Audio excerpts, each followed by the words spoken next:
भाई दिन रात बस थ्रेसर धरई बा तो कुल काम हो जाई।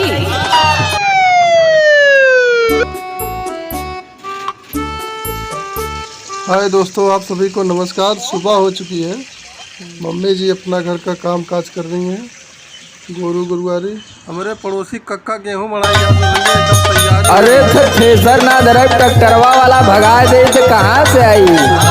और देखा पर कसवा भी लाइन लगैले है। रात भर सैया हमर बढ़े टेम्परेचर। हाँ, हमारे चिंता बहुत हो जाला।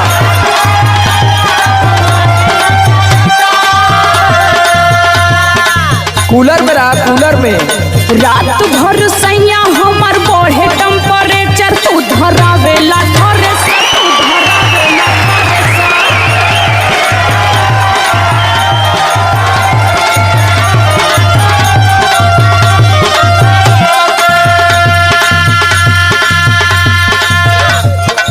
अरे 4 दिन का लहार बाहर है, कमा लेवे ते कुछ नहीं तो भाई नवमी का मेला आ जाई तो लघु प्याज मत मुंह बनावे।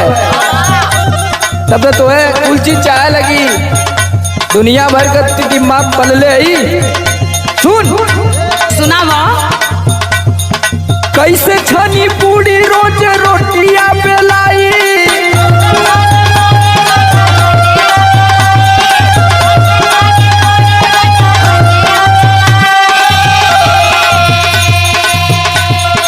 कैसे छनी पूरी रोज रोटियां बेलाई। धना बेला नाही लाई, धना बेला नाही लाई।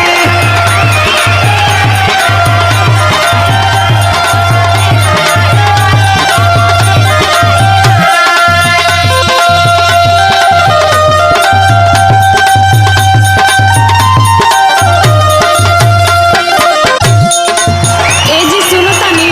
हाँ बोल बोल बोल। हम धूप में बहरा ना जाए। तब तोरे बदे वहाँ मचान छनवाई हम। अरे धूप से हमके एलर्जी बना, एकदम स्किन खराब हो जाला। अरे हम जाने थे कि ते हालैंड से आए। चलो काटा के क्यों सुना सुना तो सुनत बारह झर गल। गेहूं काटब ना करौले बानी सैया फेसिया।